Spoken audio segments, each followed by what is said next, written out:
The Book of Judges, chapter 11. Now Jephthah the Gileadite was a valiant warrior, but he was the son of a harlot, and Gilead was the father of Jephthah. Gilead's wife bore him sons, and when his wife's sons grew up, they drove Jephthah out, and said to him, You shall not have an inheritance in our father's house, for you are the son of another woman. So Jephthah fled from his brothers, and lived in the land of Tob. And worthless fellows gathered themselves about Jephthah, and they went out with him. It came about after a while that the sons of Ammon fought against Israel. When the sons of Ammon fought against Israel, the elders of Gilead went to get Jephthah from the land of Tob, and they said to Jephthah, Come and be our chief, that we may fight against the sons of Ammon. Then Jephthah said to the elders of Gilead, Did you not hate me, and drive me from my father's house? So why have you come to me now, when you are in trouble? The elders of Gilead said to Jephthah, For this reason we have now returned to you, that you may go with us and fight with the sons of Ammon, and become head over the inhabitants of Gilead. So Jephthah said to the elders of Gilead, If you take me back to fight against the sons of Ammon, and the Lord gives them up to me, will I become your head?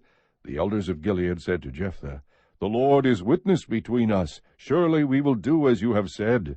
Then Jephthah went with the elders of Gilead, and the people made him head and chief over them.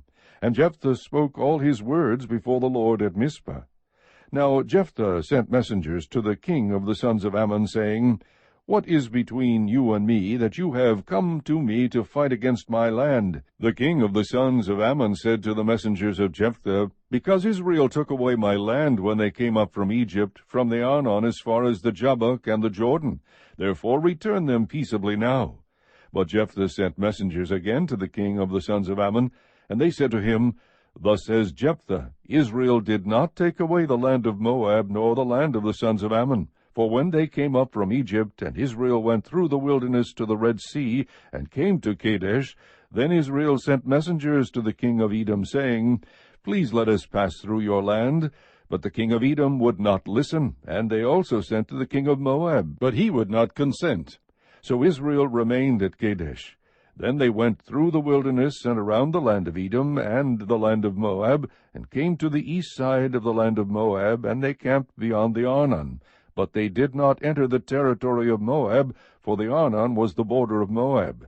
And Israel sent messengers to Sihon king of the Amorites, the king of Heshbon, and Israel said to him, Please let us pass through your land to our place. But Sihon did not trust Israel to pass through his territory.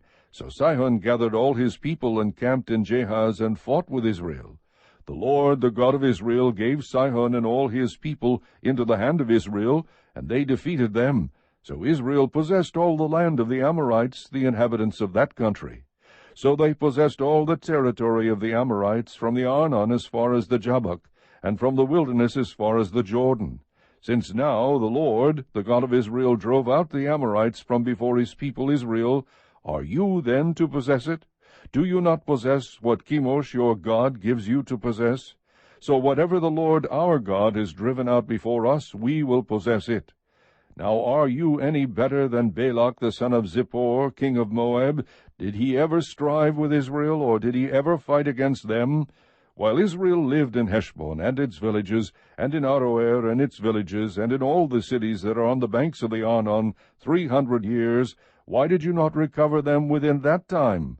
I therefore have not sinned against you, but you are doing me wrong by making war against me. May the Lord, the judge, judge today between the sons of Israel and the sons of Ammon. But the king of the sons of Ammon disregarded the message which Jephthah sent him. Now the Spirit of the Lord came upon Jephthah, so that he passed through Gilead and Manasseh. Then he passed through Mizpah of Gilead, and from Mizpah of Gilead he went on to the sons of Ammon. Jephthah made a vow to the Lord, and said, If you will indeed give the sons of Ammon into my hand, then it shall be that whatever comes out of the doors of my house to meet me when I return in peace from the sons of Ammon, it shall be the Lord's, and I will offer it up as a burnt offering. So Jephthah crossed over to the sons of Ammon to fight against them, and the Lord gave them into his hand. He struck them with a very great slaughter, from Aroer to the entrance of Minnith, 20 cities, and as far as Abel-Kiremim. So the sons of Ammon were subdued before the sons of Israel. When Jephthah came to his house at Mizpah, behold, his daughter was coming out to meet him with tambourines and with dancing. Now she was his one and only child. Besides her he had no son or daughter. When he saw her, he tore his clothes, and said, Alas, my daughter, you have brought me very low, and you are among those who trouble me. For I have given my word to the Lord, and I cannot take it back. So she said to him, My father, you have given your word to the Lord. Do to me as you have said, since the Lord has avenged you of your enemies, the sons of Ammon. She said to her father, Let this thing be done for me. Let me alone 2 months, that I may go to the mountains and weep because of my virginity, I and my companions. Then he said, Go. So he sent her away for 2 months, and she left with her companions, and wept on the mountains because of her virginity. At the end of 2 months she returned to her father, who did to her according to the vow which he had made, and she had no relations with a man. Thus it became a custom in Israel that the daughters of Israel went yearly to commemorate the daughter of Jephthah the Gileadite 4 days in the year. Chapter 12. Then the men of Ephraim were summoned, and they crossed to Zaphon, and said to Jephthah, Why did you cross over to fight against the sons of Ammon without calling us to go with you? We will burn your house down on you. Jephthah said to them, I and my people were at great strife with the sons of Ammon. When I called you, you did not deliver me from their hand. When I saw that you would not deliver me, I took my life in my hands, and crossed over against the sons of Ammon, and the Lord gave them into my hand. Why then have you come up to me this day to fight against me? Then Jephthah gathered all the men of Gilead, and fought Ephraim. And the men of Gilead defeated Ephraim, because they said, You are fugitives of Ephraim, O Gileadites, in the midst of Ephraim, and in the midst of Manasseh. The Gileadites captured the fords of the Jordan opposite Ephraim. And it happened, when any of the fugitives of Ephraim said, Let me cross over, the men of Gilead would say to him, Are you an Ephraimite? If he said no, then they would say to him, Say now, Shibboleth. But he said Sibboleth, for he could not pronounce it correctly. Then they seized him, and slew him at the fords of the Jordan. Thus there fell at that time 42,000 of Ephraim. Jephthah judged Israel 6 years. Then Jephthah the Gileadite died, and was buried in one of the cities of Gilead. Now Ibzan of Bethlehem judged Israel after him. He had 30 sons and 30 daughters, whom he gave in marriage outside the family, and he brought in 30 daughters from outside for his sons. And he judged Israel 7 years. Then Ibzan died, and was buried in Bethlehem. Now Elon the Zebulunite judged Israel after him, and he judged Israel 10 years. Then Elon the Zebulunite died, and was buried at Aijalon in the land of Zebulun. Now Abdon the son of Hillel the Pirathonite judged Israel after him. He had 40 sons and 30 grandsons, who rode on 70 donkeys, and he judged Israel 8 years. Then Abdon the son of Hillel the Pirathonite died, and was buried at Pirathon in the land of Ephraim, in the hill country of the Amalekites. Chapter 13. Now the sons of Israel again did evil in the sight of the Lord, so that the Lord gave them into the hands of the Philistines 40 years. There was a certain man of Zorah, of the family of the Danites, whose name was Manoah, and his wife was barren, and had borne no children. Then the angel of the Lord appeared to the woman, and said to her, Behold now, you are barren, and have borne no children, but you shall conceive, and give birth to a son. Now therefore be careful not to drink wine or strong drink, nor eat any unclean thing. For behold, you shall conceive, and give birth to a son, and no razor shall come upon his head, for the boy shall be a Nazarite to God from the womb, and he shall begin to deliver Israel from the hands of the Philistines. Then the woman came and told her husband, saying, A man of God came to me, and his appearance was like the appearance of the angel of God, very awesome. And I did not ask him where he came from, nor did he tell me his name.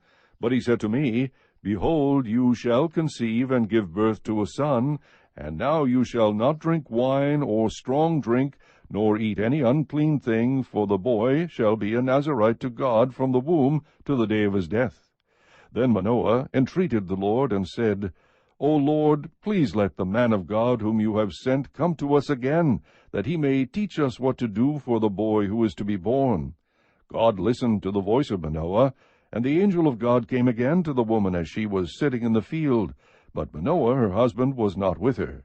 So the woman ran quickly and told her husband, Behold, the man who came the other day has appeared to me. Then Manoah arose and followed his wife. And when he came to the man, he said to him, Are you the man who spoke to the woman? And he said, I am. Manoah said, Now when your words come to pass, what shall be the boy's mode of life and his vocation? So the angel of the Lord said to Manoah, Let the woman pay attention to all that I said. She should not eat anything that comes from the vine, nor drink wine or strong drink, nor eat any unclean thing. Let her observe all that I commanded. Then Manoah said to the angel of the Lord, Please let us detain you, so that we may prepare a young goat for you. The angel of the Lord said to Manoah, Though you detain me, I will not eat your food, but if you prepare a burnt offering, then offer it to the Lord. For Manoah did not know that he was the angel of the Lord. Manoah said to the angel of the Lord, What is your name, so that when your words come to pass we may honor you?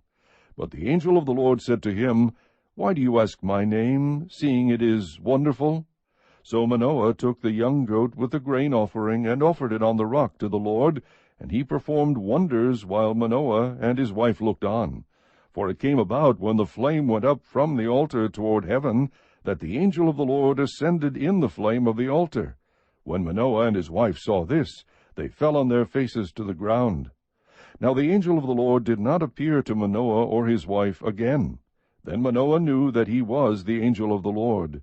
So Manoah said to his wife, We will surely die, for we have seen God.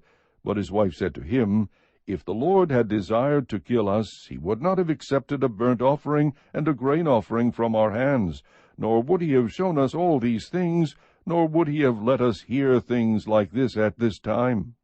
Then the woman gave birth to a son, and named him Samson. And the child grew up, and the Lord blessed him. And the Spirit of the Lord began to stir him in Mahaneh-dan, between Zorah and Eshtaol. Chapter 14. Then Samson went down to Timnah, and saw a woman in Timnah, one of the daughters of the Philistines. So he came back and told his father and mother, I saw a woman in Timnah, one of the daughters of the Philistines. Now therefore get her for me as a wife. Then his father and his mother said to him, Is there no woman among the daughters of your relatives, or among all our people, that you go to take a wife from the uncircumcised Philistines? But Samson said to his father, Get her for me, for she looks good to me. However, his father and mother did not know that it was of the Lord, for he was seeking an occasion against the Philistines.